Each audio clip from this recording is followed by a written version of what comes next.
Hello friends, मेरा नाम है साम खान और आप देख रहे हैं मज़ेदार कॉलेज। प्रीवियस लेक्चर में हमने बात किया था कोऑर्डिनेटिंग और उसके इंपॉर्टेंस के बारे में। आज के इस लेक्चर में हम बात करने वाले हैं कंट्रोलिंग और उसके इंपॉर्टेंस के बारे में। तो चलिए चिल्ड्रन जान लेते हैं सबसे पहला कि कंट्रोलिंग क्या होता है। Meaning and definition of controlling.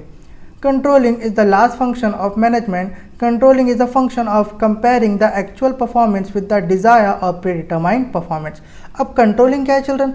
Controlling जो है वो लास्ट फंक्शन ऑफ मैनेजमेंट है। और कंट्रोलिंग का मतलब होता है कि आप कंपेयर करके देखो कि आपने एक्चुअल परफॉर्मेंस क्या था और आपने अभी का आपका परफॉर्मेंस क्या है। यानी कि आपने पहले क्या सोचा था कि आपको क्या अचीव करना है, फिर उसके बाद जब आपने उसको प्रोसेस किया तो क्या आप उसे अचीव कर पाए हो क्या नहीं, उसको देखो। तो उसको बोलते कंट्रोलिंग करना। ठीक है, क्या बोला मैंने? कंट्रोलिंग क्या है? Controlling last function of management है। ठीक है, और क्या है? और कंट्रोलिंग का मतलब होता है कंपेयर करना एक्चुअल रिजल्ट को डिज़ायर रिजल्ट से, कि मतलब आपका अभी का एक्चुअल रिजल्ट क्या है। ठीक है, आपको कैसा रिजल्ट मिला है और आपने जो प्लानिंग में जो आपने रिजल्ट बनाया था वो रिजल्ट क्या था। तो क्या आपने जो अभी एक्चुअल रिजल्ट अचीव कर पाए हैं तो क्या वो प्लानिंग के रिजल्ट से मैच हो रहे हैं कि नहीं, कंपेयर करना है आपको। आई बात समझ में? तो उसे कहते हैं कंट्रोलिंग। ठीक है, क्लियर हो गया? कंट्रोलिंग का मतलब क्या है कि भाई जो आपका एक्चुअल परफॉर्मेंस है उसको प्री डिटरमाइंड या डिज़ायर परफॉर्मेंस से क्या करना है, कंपेयर करना है। क्लियर? चलो, the function of controlling helps to achieve the desire goal by planning. Management must therefore compare actual result with the predetermined standard and take corrective action of necessary. अब controlling क्या करता है? हमें goals को achieve करने में मदद करता है। कैसे मदद करता है? Bye planning. मतलब जब हम प्लानिंग करेंगे उसके बाद ही हम सारे फंक्शन को करेंगे, वो लास्ट में हम कंट्रोल कर सकते हैं ना, प्लानिंग को मद्देनज़र रखते हुए। ठीक है, तो इसीलिए मैनेजमेंट को क्या करना चाहिए? मैनेजमेंट को जो एक्चुअल रिजल्ट है, ठीक है, उसको प्री डिटरमाइंड जो स्टैंडर्ड था या प्री डिटरमाइंड जो रिजल्ट था उसके साथ कंपेयर करना चाहिए, और अगर कुछ ऐसा एक्शन लेने की ज़रूरत पड़ती है तो उससे एक्शन लेना चाहिए। क्लियर? तो चलिए एक डेफिनेशन देख लेते हैं। According to Philip Kotler, control is the process of taking step to bring actual result and desire result close together. तो फिलिप कॉटलर भी वही बताते हैं। ये क्या बताते हैं? कंट्रोल एक ऐसा प्रोसेस है जहाँ पे एक्चुअल रिजल्ट को डिजायर रिजल्ट से साथ में लाया जाता है। आई बात समझ में? क्लियर हो गया? तो चलिए इंपॉर्टेंस देख लेते हैं। इंपॉर्टेंस ऑफ कंट्रोलिंग, सबसे पहला पॉइंट क्या है? Fulfilling goals of the organization. अब कंट्रोलिंग की मदद से क्या होता है चिल्ड्रन? गोल जो ऑर्गेनाइजेशन के फुलफिल हो जाते हैं। किस तरह से? See, controlling is the function of measuring the performance at every possible stage, finding out the deviation if any and taking corrective actions according to it. अब कंट्रोलिंग मतलब क्या है कि भाई हर लेवल पे क्या करना है? ठीक है, हर लेवल पे जो परफॉर्मेंस चेक करना है ना, और अगर कुछ डेविएशन है, कुछ नुकसान आते हैं तो उसको फाइंड आउट करना है और उसके अकॉर्डिंग क्या करना है, एक्शन लेना है। ठीक है, thus it helps in fulfilling the organisational goal. तो जिसकी वजह से क्या होगा चिल्ड्रन, जब आप एक्शन लोगे, करेक्टिव एक्शन लोगे, हर पॉसिबल स्टेज पे परफॉर्मेंस चेक करते रहोगे ना, डेविएशन फाइंड आउट करते रहोगे, तो जाहिर सी बात है ऑर्गेनाइजेशन के जो गोल है वो फुलफिल हो जाएंगे। ठीक है, उसके बाद making effective utilisation of resource. Controlling जब आप कंट्रोल करके रखोगे तो जाहिर सी बात है वेस्टेज जो है वो कम हो जाएगा, जिससे कि इफेक्टिव यूटिलाइजेशन होगा। See, various technique are use by manager to reduce wastage of material and spoilage of other resource, है ना। बहुत सारी टेक्निक जो है मैनेजर यूज़ करते हैं जिसकी वजह से क्या होता है चिल्ड्रन, जो वेस्टेज है वो कम किया जा सकता है और जो स्पॉइलेज है, ठीक है, उसको भी कम किया जा सकता है। As the effect of this, the resources are used by employee in the most efficient and effective manner so as to achieve organizational goal, है ना। तो इसी के इफेक्ट से क्या होता है चिल्ड्रन, जो एम्प्लॉयज़ है वो जो भी रिसोर्सेज है उसको इफिशिएंट और इफेक्टिव वे में यूज़ करने की कोशिश करते हैं, जिससे कि क्या होता है, इफेक्टिव यूटिलाइजेशन होता है और गोल्स जो है वो अचीव किए जा सकते हैं। उसके बाद accuracy of standard. C, An efficient control system help management in judging the accuracy of standard whether they are accurate or not, है ना। जब प्रॉपर कंट्रोलिंग होता है ना चिल्ड्रन, तो वो मदद करता है हमारे एक्यूरेसी को पहचानने में, है ना, कि क्या हमने जो ये सिस्टम को किया है, ठीक है, जो हमने अपनाया है, जो हमने प्रोसेस किया है, तो क्या ये एक्यूरेट है क्या नहीं, मतलब जैसा हमने डिसाइड किया था एग्जैक्टली वैसा आ रहा है कि नहीं, ठीक है, लगभग भी आ रहा है क्या नहीं। If standards are not accurate, that controlling system can be changed to meet the requirement, है ना। सही बात है। क्या बताया गया कि अगर स्टैंडर्ड समझो फुलफिल नहीं होता है तो कंट्रोलिंग सिस्टम को चेंजेस भी किया जा सकता है। तो जब तक हम कंट्रोलिंग नहीं करेंगे तब तक एक्यूरेसी का पता चलेगा क्या? नहीं पता चलेगा। आई बात समझ में? चलिए नेक्स्ट देख लेते हैं। Motivates employ. अब कंट्रोलिंग की मदद से एम्प्लॉय कैसे मोटिवेट होते हैं? See, after setting standards of checking performance they are communicated to employ in advance, है ना। जब उनके परफॉर्मेंस स्टैंडर्ड को चेक किया जाता है, तो एम्प्लॉय के साथ कम्युनिकेट किया जाता है। ठीक है, किस बारे में? See due to this employees get an idea about what to do and how to do, thus it motivates the employ to perform at the best level. आई बात समझ में? जब उनके परफॉर्मेंस को चेक किया जाता है तो उनसे कम्युनिकेट किया जाता है कि उनको क्या करना है, किस तरह से करना है। अगर सही कर रहे हैं तो उनको मोटिवेट किया जाता है, अगर नहीं कर रहे ढंग से तो उनको पहले बताया जाएगा कि क्या करना है, कैसा करना है। तो एक तरह से क्या मिलता है उनको? मोटिवेशन मिलता है कि उनको अपना बेस्ट किस तरह से देना है। क्लियर? चलिए नेक्स्ट देख लेते हैं। Ensure order and discipline. से controlling is the function of order and maintaining discipline. It works for reducing unprofessional behaviour of the employees.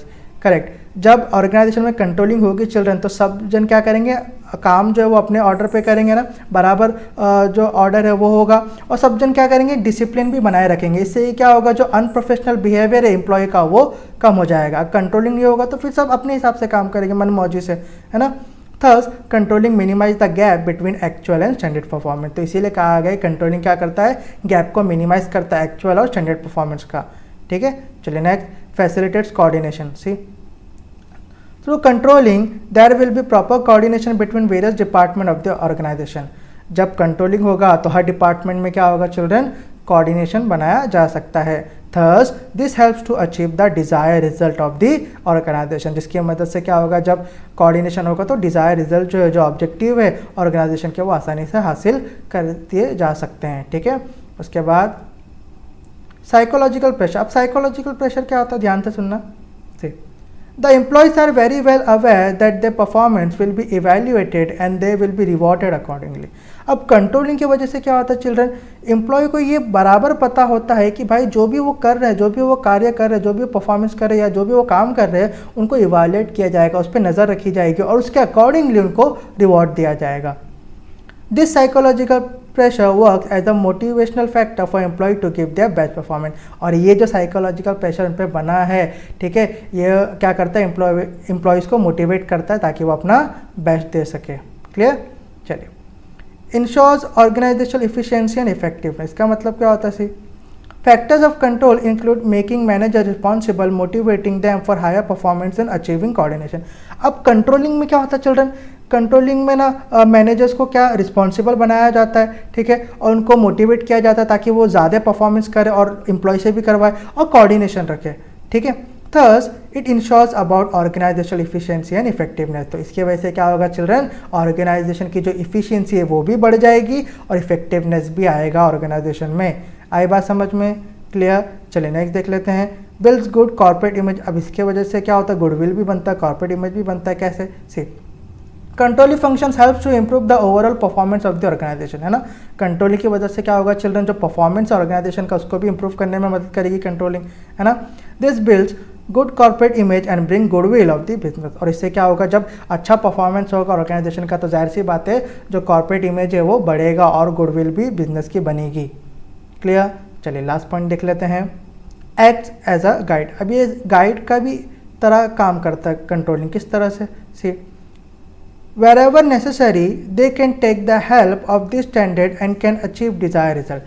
अब चिल्ड्रन क्या होता है कि मैनेजर क्या करता है? मैनेजर क्या करता है? बहुत सारे स्टैंडर्ड्स बना के रखता है ना। तो एम्प्लॉय क्या कर सकते हैं? वो स्टैंडर्ड को फॉलो कर सकते हैं। जब भी उनको ज़रूरत पड़े वो स्टैंडर्ड को फॉलो करेंगे, इससे क्या होगा? उनका रिजल्ट जो है वो अचीव हो जाएगा। Thus controlling function act as a guide for everyone, है ना। तो कंट्रोलिंग फंक्शन एक गाइड की तरह एक्ट करता है। मैनेजर क्या करता है? स्टैंडर्ड बना के रखता है, रूल्स रेगुलेशन क्या करना है, कैसे करना है, सब बना के रखेगा।